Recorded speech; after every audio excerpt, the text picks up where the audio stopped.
We alive. Bay State Running, powered by Marathon Sports, sponsored by Hoka One One. Coach up. Coach H. We got the Division One. I wouldn't say the marquee race of the day because we have great matchups individually and team battles. But these should be the deepest races of the day. Ooh. And we'll jump right in to the girls battle. And, kind of crazy, but are the eyes going to be all on a freshman? Yep. Potentially. And that's Ava Bullock. But she ain't the only one though. No, she's not. But Ava Bullock, she ran 18:32, was it? Yep. 18:28. 18:28. She had Molly Kiley on her back for most of the race. Who's going to challenge Ava? Let's start with the seniors. Okay. I want to give a big shout out. 30-second PR. My homegirl from the Hockamucks, Sharon's finest, Daphne T. Daphne, I apologized last week. I didn't mention Daphne's name, and Daphne dropped the 18:30. Daphne Theo, she's been Let's go, Daphne. She's been around for a while, but she's getting stronger. I guess she had some injuries early in the season, so she's only been getting stronger as the season's gone on. There's another young lady that I'm not familiar with her. Her name started popping up, but she just committed to UMass Lowell. And this is a young lady from Methuen, the senior, Mina Carvalho.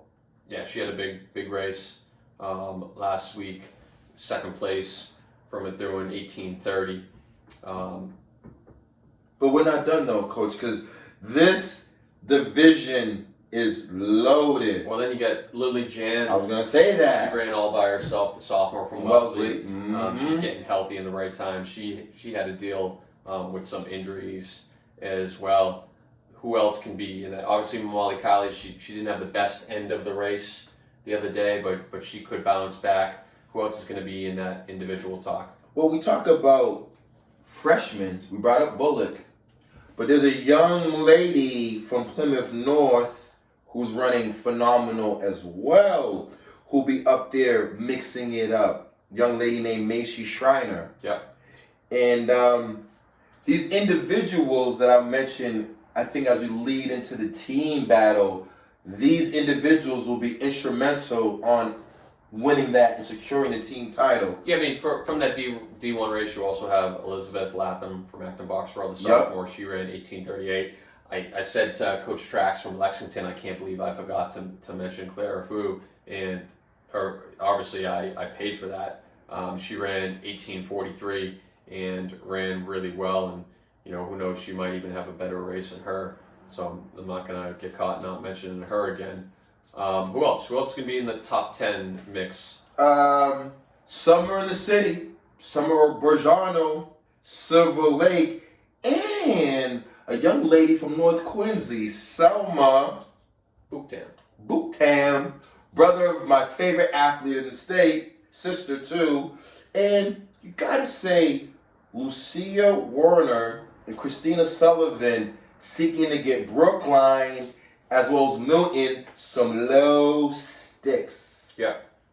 And then you have from the D2 or the 1B race, my girl Eleanor Angela Whitfield. She's a freshman. Her and Meishi Shriner have been going back all year. Jacqueline White from Carvalho was right at that 19 barrier. And then, we'll transition into the team. Can Autumn Tumbleton and Katie Callery, who finished 4th and 7th respectively in that D2 race, can they bring Hopkinton into the mix there? Well, you beat me to the punch because Eleanor was the next freshman that I was going to bring up. Eleanor has been running phenomenal. The question is, Coach, didn't happen at Twilight, the Weymouth Marshfield matchup. Well, it did. It did. Yeah, it did. And Weymouth won. Big shout out to you, Coach Mike Miller and the Weymouth girls. Congratulations on your win. Couldn't be more happier for a coach and a program. I'm just going to go a couple more girls that could be in the individual mix, and then Talk we'll to get the me. team title. Just because we mentioned a few that were behind them. You have Katie Soberja from Olive Reigns, sophomore, 1855. Paige Joyce seems like she's always around. She just eclipsed sub-19 with an 1859. And then, transitioning again, Anna Boyd's going to try and lead Bishop Fian, onto the podium. We're missing another name, though. Okay, well, I mean, I'm sure we're missing more. Lauren August. Yeah. Bishop Fian. Looking to do damage in the team title. No. She's injured? She didn't race. She's out for the season. So. Oh, wow. Yeah, so Bishop Fian will need to do it without her. I didn't even know that. Yeah. Wow, that's tough. Well, then, as we move into, I guess, the girls' team hunt. Yeah, let's get into the team hunt. This one's a little tough for me to join in on, but so, back and forth in the Bay State Conference, Weymouth, Brookline, yeah, going back and forth. Mike Miller, big shout out to you, Coach DeYoung, but Miller won last week. But I'm gonna have another challenge. I think it's my guy to my right, Trap Town USA. They have a battle in front of them.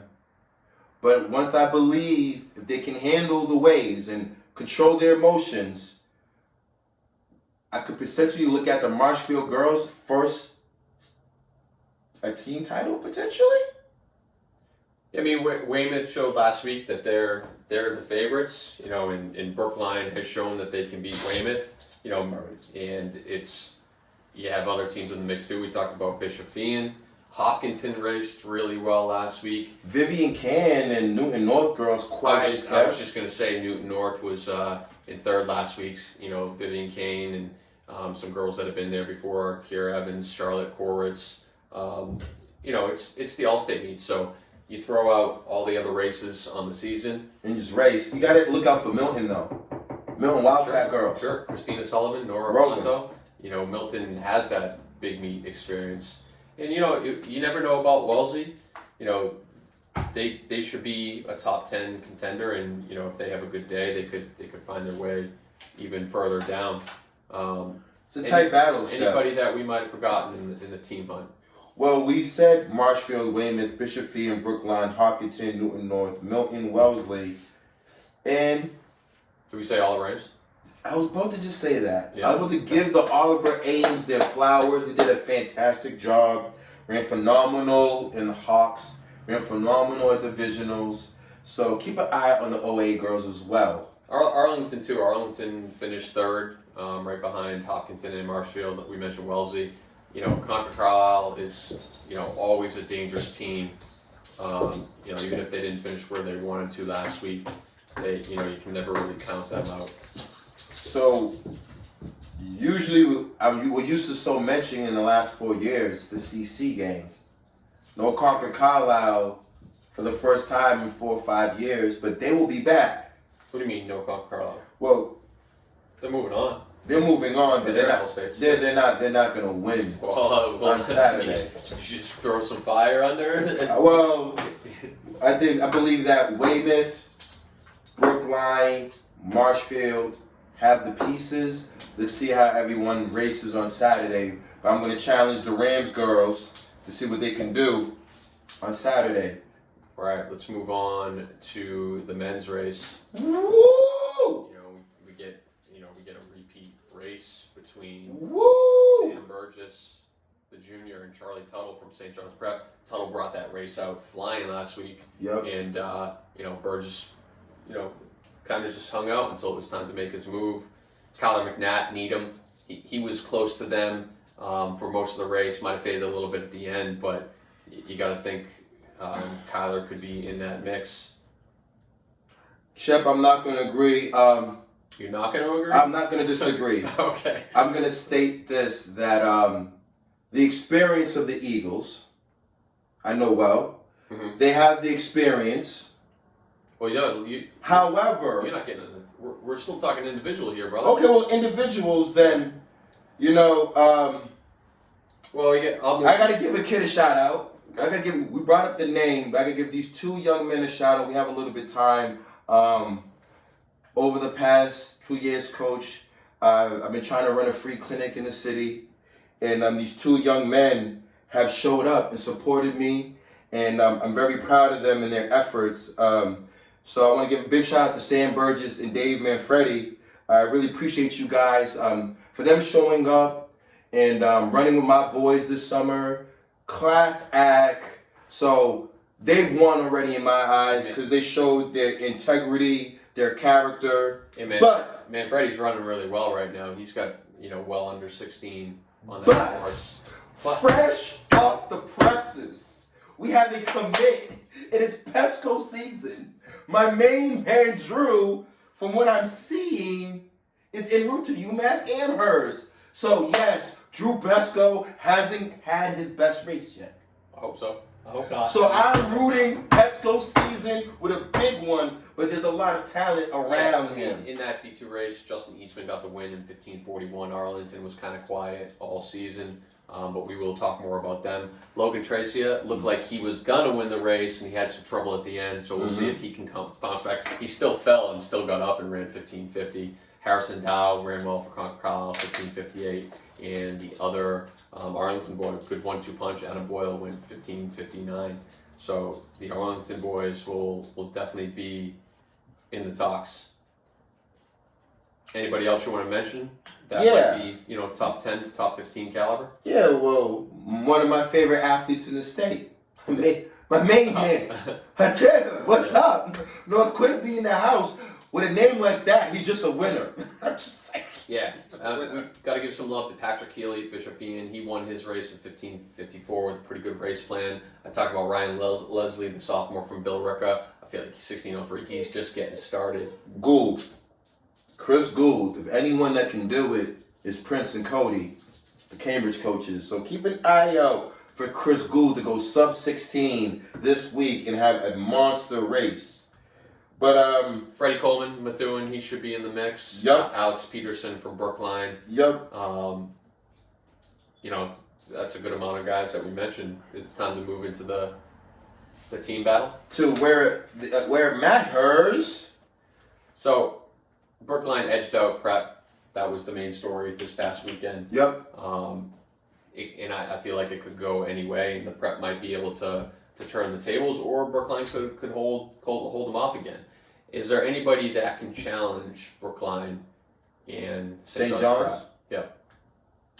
In your eyes, obviously Westford Academy in Newton North raced well last week, but they were still 20 to 30 points off of, 40 points off of Brookline and 20 something points off of the Prep.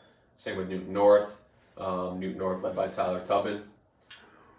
We got to see how the 978 bounces back, which I believe they can. Scott Ouellette, my main man, Vandy, those boys got a roll. They didn't have their best race at all, and they still got in. Yep. But if the Lowell boys can center themselves, I believe Lowell is not the seventh best team.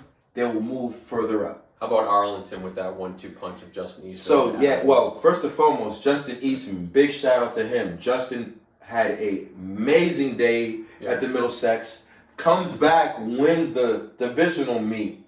And I got to give the Arlington program a lot of props. They were below the radar all year. Oh, I knew. Coach knows I knew. You knew? I knew. Well, I didn't know that. Shep had the inside scoop. Yeah, Arlington boys. So, you got to say, there's more in the tank with them. Yeah, I think so. They're sneaky. I think they're going to need their fifth to get a little lower, because you know how the All State meet goes. Like, you can get lost in a big race like this. So for them to compete, they'll need their fifth to be a little further up, because the Prep in Brookline certainly will have their packs tight. Yep. Or tight as can be with how fast their number ones run. But as of right now, big shout out to Coach Glennon. If anyone knows how to get the job done at this stage, yeah, he's done it. He's done it several times. It's Mike Glennon. Yeah. He has the depth compared to the Prep's two low sticks. I don't know if the Prep's back 4 or 5 can really. We'll see. Only time will tell. Anyone else that you think could be in the the top 10 team hunt? I would say. Oh, yeah. Well, we have Concord Carlisle. Well, The BC High boys are right there. North Andover, Well, Oliver Ames. I mean, let's go. Yeah, Oliver Ames won by 5 points over Marblehead, so we got to give them the love that they deserve. But when it comes down to it, we did miss an athlete, though. who did we miss? He didn't run last week, but his team advanced.